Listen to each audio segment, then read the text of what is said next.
تو ہمارے سارے پکوڑے والوں کو شوق چڑھا ہوا رمضان آئے پکوڑے وکن گے، سموسے والے آندے پہ رمضان آوے سموسے وکن گے، جتیاں والے آندے پہ عید آوے جتیاں وکن گیاں۔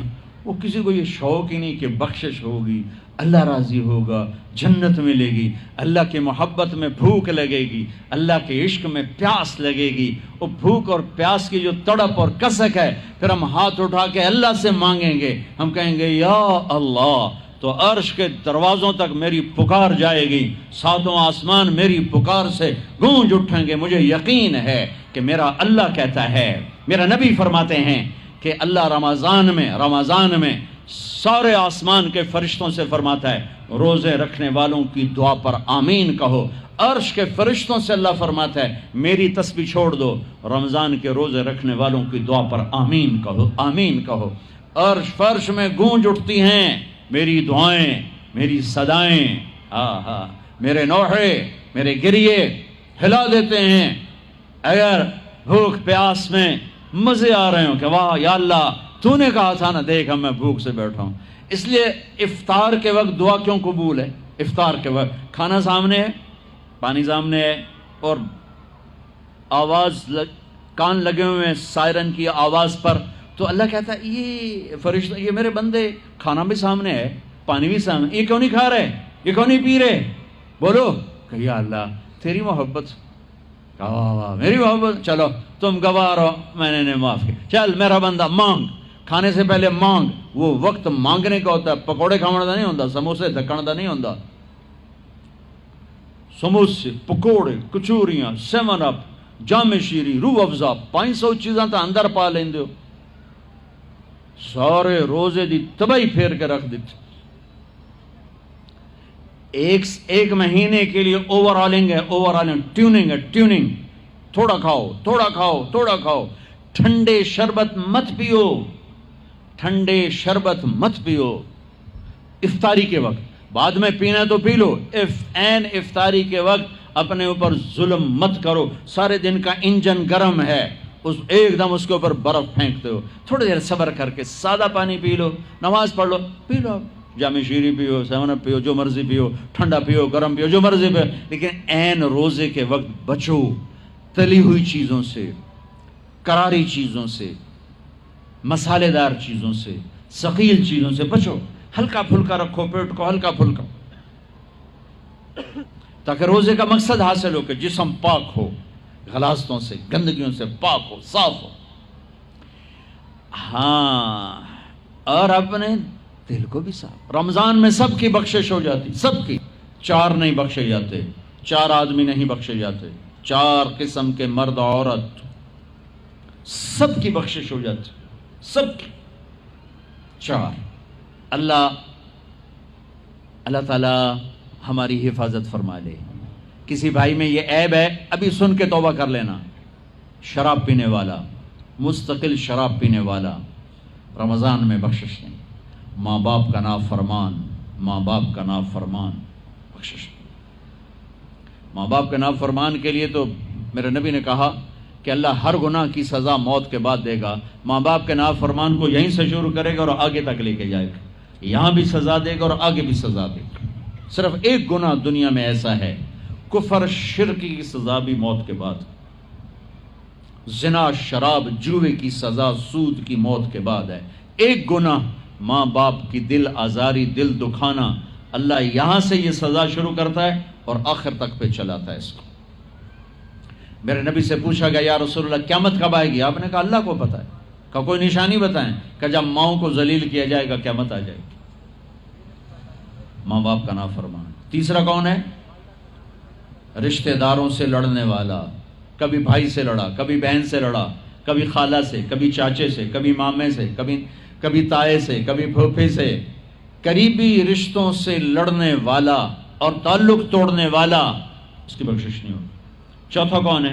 کینہ رکھنے والا، کینہ، شحن، ایک ہوتا ہے بغض، ایک ہوتا ہے کینہ، شحن، بغض، شحن۔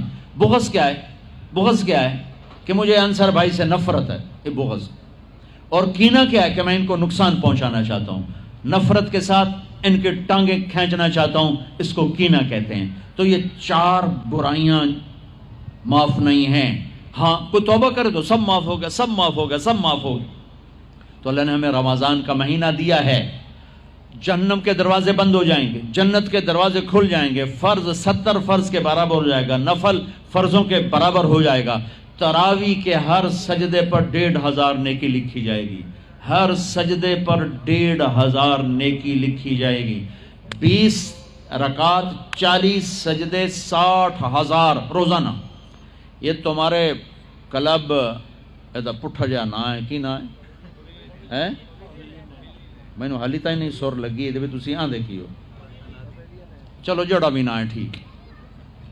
یہ بہت بڑا کلب مجھے نظر آیا۔ یہ یہاں باہر ایک چھوٹا سا پرچہ لگا دیں کہ جو یہاں آ کے تراویح پڑھے گا ہر سجدے پر اس کو 150 روپیہ دے، 150 چھوڑو 15 روپے دیے جائیں، ہر سجدے پہ 15 روپے دیا۔ ایتھے ویکھا جی لڑائیاں کیویں ہوندیاں، اے سارے پوترے دادیاں نو چاہتے لے آون گے، دوترے نانیاں نو چاہتے، نانی ٹر اج تراویح تینوں پڑھاون، دادے نانیاں نو پوچھدا کوئی نہیں، انہاں دی عید ہو جاونی۔ تسی ایتھے اعلان کر کے لکھ دیو بھئی جڑا ایتھے آوے گا نا انہوں اسی فی سجدہ 15 روپے دیواں گے۔ ایتھے پھر چھوٹے ویکھے جے کیویں چل دے۔ او میرے نبی، او میرے نبی، او میرے محبوب، او میرے پیارے اور میرے اللہ کے پیارے دلارے راج دلارے، وہ کہہ رہے ہیں او میری امت 1 گھنٹہ لگا لو، 1 گھنٹہ 40 سجدے، ہر سجدے پہ 1500 نیکی، 60,000 نیکیاں، اور ہر سجدے پر جنت میں ایک سرخ یاقوت کا محل، اور ہر سجدے پر جنت میں ایک درخت جس کے نیچے 100 سال گھوڑا دوڑ سکتا ہے۔ اتنے تھوڑے وقت میں اتنی کمائی۔ اب 8 تراویح پڑھ کے آدھی مسجد خالی جا رہے، کتنے جا رہے ہو، کی کرن جا رہے ہو؟ کوئی کام نہیں، 8 پڑھ کے جوتا اٹھا کے جا رہے ہیں۔ اے بھائی پڑھ دو، سال کے بعد آیا ہے موقع اللہ سے لینے کا، اور ہر سجدے پر یہ کچھ اللہ دے رہا ہے۔ اور پھر جب آخری رات ہوتی تو اللہ فرماتے ہیں میرے فرشتوں، میرے بندوں کی رات کی تراویح اور دن کا روزہ، اس کے بدلے میں نے ان کے پچھلے سارے گناہ معاف کر دیے۔ اور آسمان پہ ایک فرشتہ اعلان کرتا ہے یا باغ الخیر ابشر و اقبل، اے بھلائی کے چاہنے والے آگے بڑھ خوشخبری ہو، اور اے برائی کے کرنے والے بس کر اور واپس ہو۔ اور اللہ کا عرش مستقل پہلے آسمان پہ آ جاتا ہے، عرفات کے دن صرف عرفہ کے دن پہلے آسمان پر، لیکن رمضان میں پورا رمضان عرش پہلے آسمان پر۔ اور میرے اللہ کا اعلان ہے، کوئی بخشش چاہنے والا ہے، کوئی توبہ کرنے والا ہے، کوئی رزق لینے والا ہے، کوئی سوال کرنے والا ہے، کوئی دنیا اور آخرت کی حاجت لینے والا ہے، کوئی مانگنے والا۔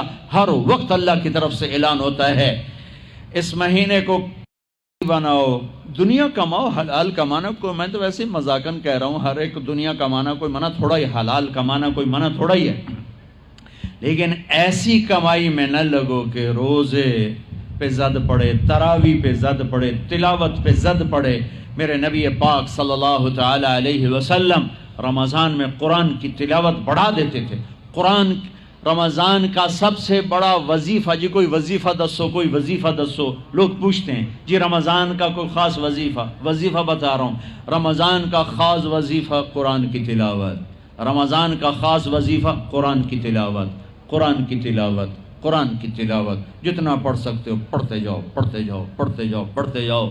میرا ایک ساتھی ہے مولوی ثناء اللہ، وہ ایک دن میں پورا قرآن ختم کرتا ہے، ایک دن میں پورا قرآن، ایک دن میں پورا قرآن، پورے رمضان میں 30 قرآن ختم کر دیتے، سوائے اس کے بیمار ہو جائے تو، کوئی بیمار ہو جائے تو 10 پارے، ورنہ پورا قرآن، رمضان قرآن، پورا قرآن۔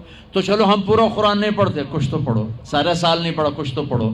رمضان کا وظیفہ قرآن کی تلاوت، رمضان کی تسبیح قرآن کی تلاوت، رمضان کی خدمت، روزے افطار کرواؤ، سحری کھلاؤ، افطاری کراؤ، غریبوں کو مدد کرو، زکوٰۃ دو، اپنے مزدوروں سے کام تھوڑا لو، گھر کے نوکروں سے کام تھوڑا لو، اور رمضان کی سب سے بڑی بات، آپس میں بغض سے دل صاف کرو. لڑے ہوئے ہو، رمضان آنے سے پہلے جیسے لوگ حج پر جانے سے پہلے نہیں فون کرتے ہیں، صلح کرتے ہیں، اتنا ہی ضروری ہے رمضان سے پہلے میں دل صاف کر لوں، میں معاف کر دوں، میں معافی مانگ لوں. زیادتی کی ہے تو معافی مانگ لوں، کوئی معافی مانگنے آیا تو معاف کر دوں. میرا دل صاف ہو، کسی سے بغض نہ ہو، کسی سے کینہ نہ ہو، کسی کا حسد نہ ہو، کسی سے رنجش نہ ہو. دل صاف کرو. صاف دل اللہ کا عرش بن جاتا ہے، اللہ کا عرش بن جاتا ہے، اللہ کا عرش بن جاتا ہے.